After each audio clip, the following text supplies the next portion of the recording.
Hey guys, it's Edward here. So this is my 1999 Isuzu Trooper that I am selling, as I have purchased recently a Hummer H3, so basically a bit of an upgrade for me. So I'm going to go over a couple of things that I've done to this vehicle. Anyone who owns a Trooper of this generation, so 98, 99, 2000, 2001, or 2002, could definitely make use of this vehicle as far as parts. But also, even if you want, you could also refurbish this particular unit because it actually got a lot of really good things on it. So that's what I'll cover. So some of the things that are on the vehicle right now I may or may not take off depending on the value that I can get for it. I honestly don't know what it's worth. So, such as the lights, the transmission cooler, and the stereo. These two lights, not those two lights. So first off, on the front, you'll notice I got a kind of a weird looking light here. I started a HID conversion, so this actually has an HID headlight in it as well as a LED daytime running light. This one just has an LED light bulb in it. I have everything to make the other one of these if you guys wanted to do that. Otherwise, of course, you'll need to replace that. I've got LED fog lights on there, and you'll notice there's actually a front camera, which I'll get into a little bit later. There's a transmission cooler that you can see through there, and it's currently riding on 33 by 12 inch QR900 Gladiators. You'll notice I've also got the manual wheel locks, wheel hub locks installed. They work perfectly. I have a front differential locker. Alright, now you can see this vehicle has been abused in the bush. Well, you know, abused by trees, but I actually drive it pretty light in the bush, just to make sure I don't break stuff. But I have broken stuff, so I have upgraded the front tie rods. You can see those are actually out of a Ford F-150.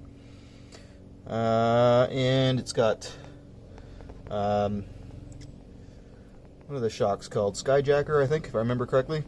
It's got a new CV shaft there. That's a Cardone CV shaft. The SureTrack ones suck, so you don't want to use those. Okay, this CV shaft is, it's the one that was on there when I bought it, so I don't know if that's original or not, but you can see also the nice beefy tie rod there as well. Alright, I have screwed on the fenders flares, because these tires, they do like to rub the fender flares and pull them off.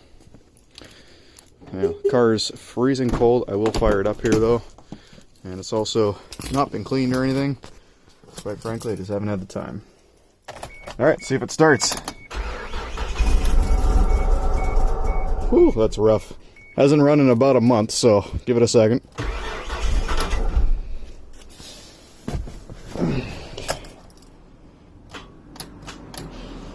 So the ignition solenoid on the starter does need to be replaced, but I do have a new one for that. And then it sits there and it clicks. There we go.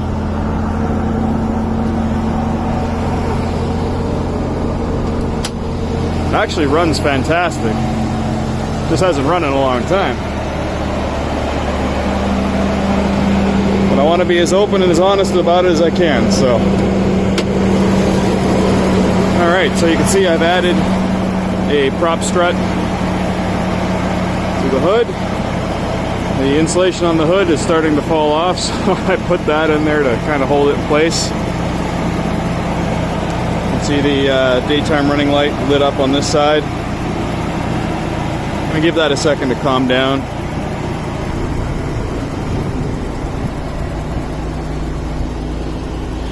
Now you'll notice I've got the chalk blocks in there.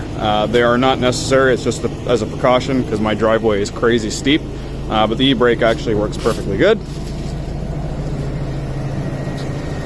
Now you may notice the seat looks a little weird. I've actually replaced the front driver's seat with one out of a Hyundai Azera. I do have both of the other, like I have the passenger seat as well if somebody is ambitious enough to convert the passenger side.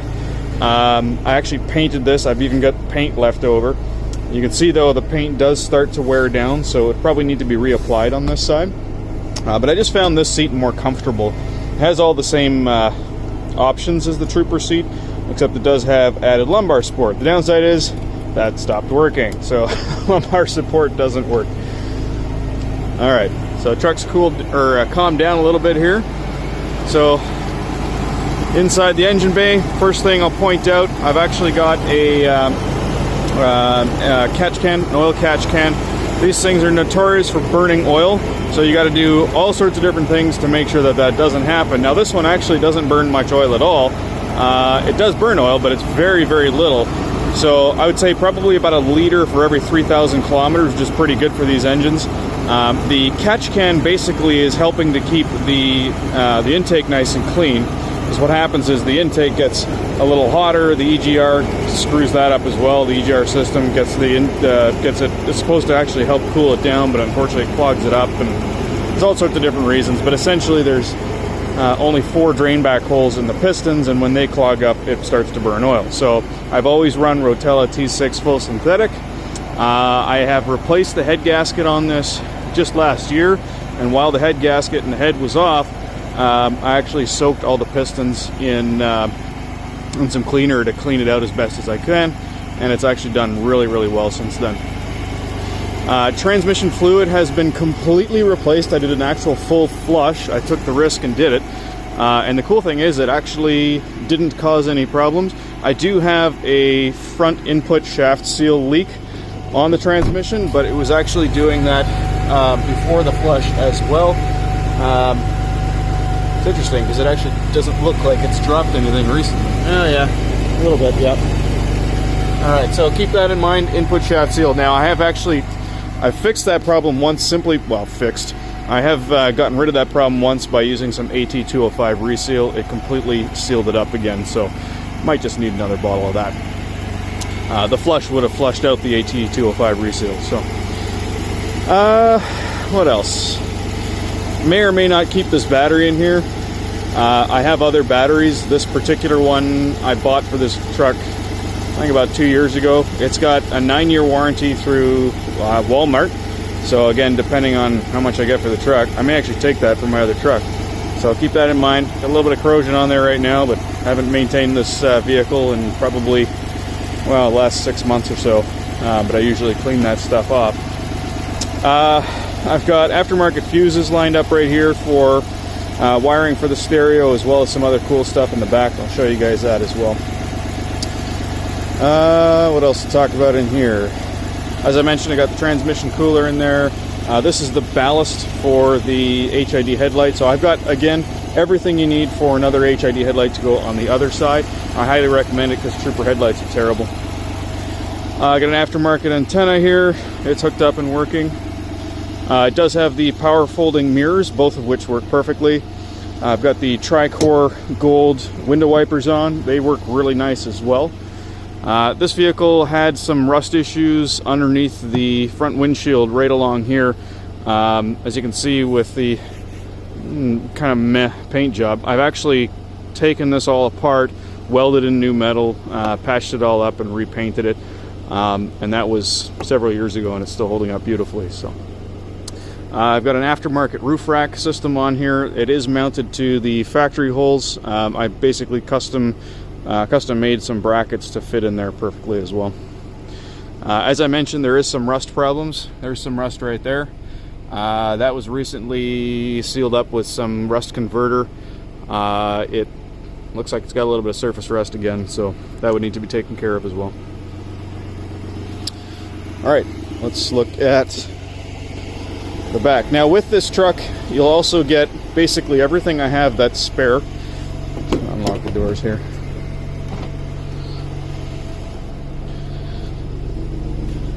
I've also got a full-size spare 33-inch that fits with the other 33-inch tires.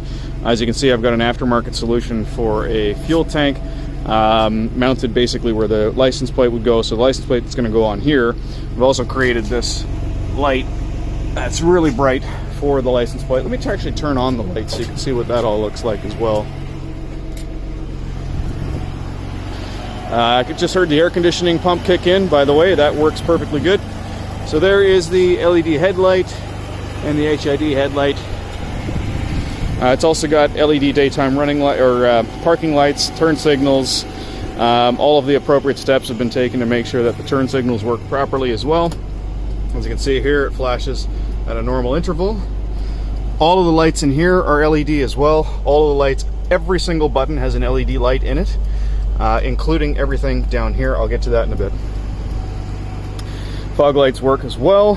The only thing that doesn't work right now for the lights is the high beams. Because I've got the HID headlight in there, the high beam system doesn't work at all. So this button right here will actually flip on those two pod lights in the front. So on second thought, I will keep those in because you do need some high beams, and those are basically like high beams. All right, let's look at the back.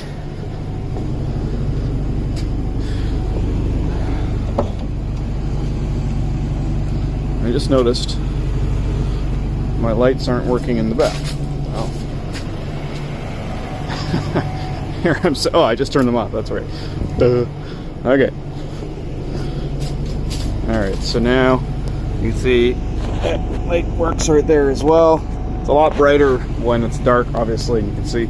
I got a perfectly good, pretty much almost brand new radiator here. The one that's in the truck is brand new. There's all the wiring for a subwoofer box and amplifier. Got the privacy cover there as well. These may or may not stay, depending again on whether or not I get what I want for the vehicle. Funny thing is I don't really know what I want for the vehicle, but we'll talk about that. So 6x9 Alpines, they're old, but they sound spectacular, and they're not exactly what's supposed to go in here. So at the very least, I'll give you these that I made. I custom made these sort of things to allow you to put the bigger speakers in there. Oh, I've got my power bar right here. So if you want to add basically more stuff, sorry, bear with me. It's been a long time since I've opened this. There we go. So this bar right here connects to a 30 amp fuse under the hood, and if you want, you can run other devices to it. I recommend running a second fuse for every device. I've got Anderson connectors right here and a power port right there. That's all not aftermarket. It's all custom done. That doesn't come with it like that. Got a full rubber mat in here as well. That's out of a Subaru, but it fit pretty good, or a Saab, sorry. I have a full engine for the vehicle as well, so anybody who's looking for engine parts, I've got that. Oh, I custom added the door latch here. This doesn't come in 98s and up, so I've added that so that if you build a bed platform in here, which I have had, but I've disassembled it for my new truck, at least you'll be able to open the car from the inside. I've also added these handles up here. Stock, they don't come with handles in the back unless you have the third row seating.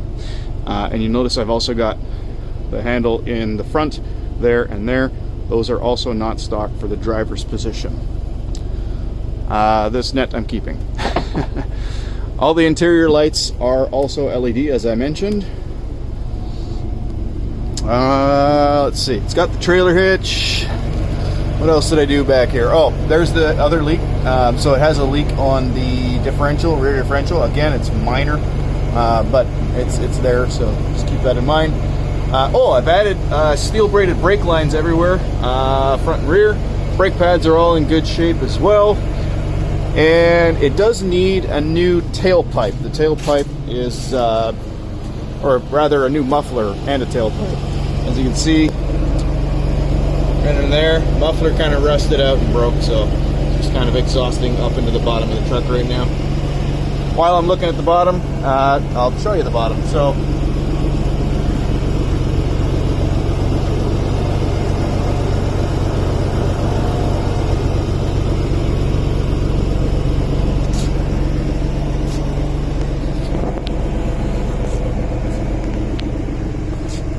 there is some rust here and there on the body, like right here. That's got some rust converter on it right now as well.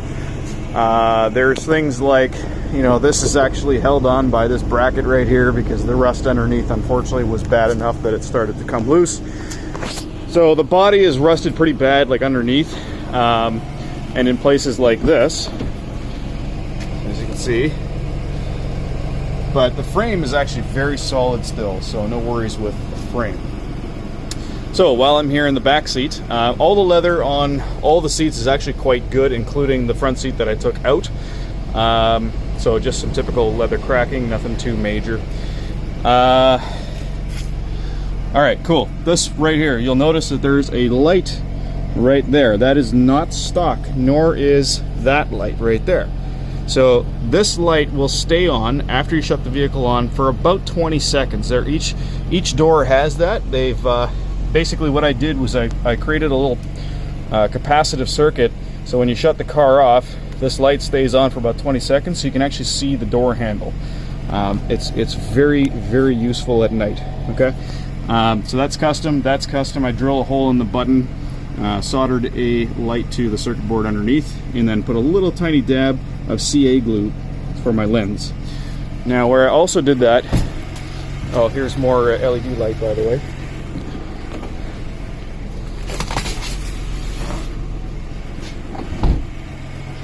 All right, I'm gonna go ahead and shut it off. As you can hear, it runs fantastic. All right, sorry, my alarm just went off. Okay, so where I also put lights was basically in here. So, actually gotta put the key back in for a second. So each one of these has a little light in it. These light up as well. Stock they don't, okay? But I have soldered lights to each one of those. And again, the front doors all have that little blue light in them as well. All right, so I've got a transmission cooler, or transmission temperature sensor that reports the temperature right here. This was actually a fan controller earlier, but the fan was a piece of crap, so I decided to put the stock fan back on. I have customized this right here. So normally the Trooper has like a square button right here for these two. These actually are out of a rodeo. The reason that I custom fit them in here required a bit of wiring as well was because all of the other buttons in the Trooper are rounded and only the winter and power buttons weren't, so I thought that was kind of stupid. So I found these in a rodeo and modified them to fit in there. Okay, stereo. Let me start it up again. As you can hear, starts up beautifully. Alright, so the stereo is a 7-inch Android deck. Now, with head unit reloaded, it does have Android Auto, which is pretty cool. The nice thing about this is you can run pretty much any Android software. I have the front camera, as I mentioned. Let's see how that looks. Okay, so front camera itself looks like it's probably going to need to be replaced. Well, this is just dirty. Let me just check that. This front camera once has had some water in it. Yeah, so it's got a little bit of water in it right now. So a new front camera would be a good idea. They're like 10 bucks on Amazon. The reason the front camera is there for when you're off-roading to be able to see basically past your hood. It does have a backup camera, as I mentioned. That should work great. Yep, that works perfectly. There's my garage door. And it is lit as well. Of course, you can use this with an SD card. It's got a ton of apps on it. It's very, very quick. Beautiful stereo. This may or may not stay. If I decide that I'm not getting enough for the vehicle, I may ask the buyer if he's okay with me taking it out or paying the difference. I've also got a little shelf down here as well. So I custom fit that, and I put a USB port right here which connects to the stereo. By the way, I do have 2 key fobs and 2 keys.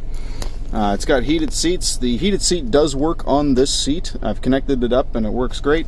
There is no keep setting, so basically when you turn it on, the heated seat comes on. There's no keep setting on this side unless you put the factory seat back in. Sunroof works great. All right. No problems there. Okay. And to my knowledge, it doesn't leak. Everything seems dry in here, so.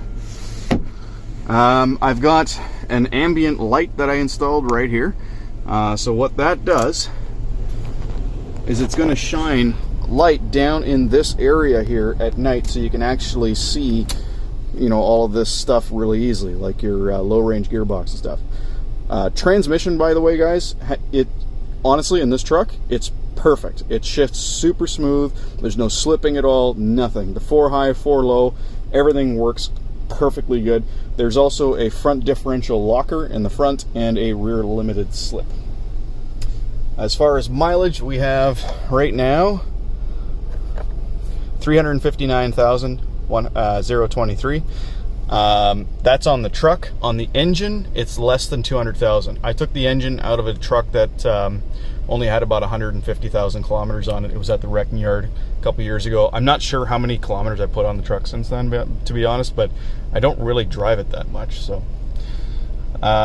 mainly used for off-roading, right? All right, well, I think that's everything. Yeah, what can I say? Runs great. It's got a lot of mods. Oh, you probably saw this as well. Voltage gauge. Right now it's reporting 14 volts, which honestly is great. By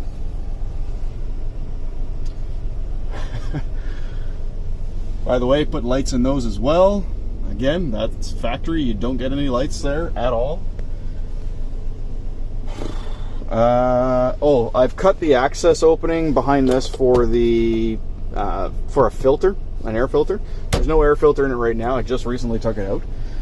There's a GPS antenna right there that connects to the stereo, so you can use the built-in navigation system that comes with it, or you can use Google Maps. So that works really well.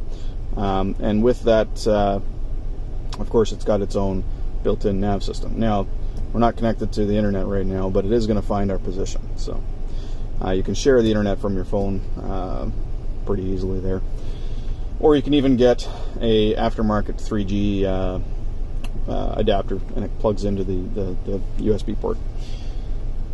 Okay, I know that there's more things to say about it. I honestly can't remember everything that I've done, but you know what? It's a great truck. I'm going to miss it a lot. Its name is Monty. That it also has a 3-inch lift. So what I did was I custom fabricated some 3-inch spacers and welded them right to the rear axle housing. And then the coils sit on top of that. And then the front torsion bars are cranked up 3 inches as well. And that's to get enough clearance for those 33-inch tires. And there's pretty close to enough clearance. They don't always hit, but they will sometimes under when you fully bury the tire into the well. So just keep that in mind if off-roading with it. All right, thanks.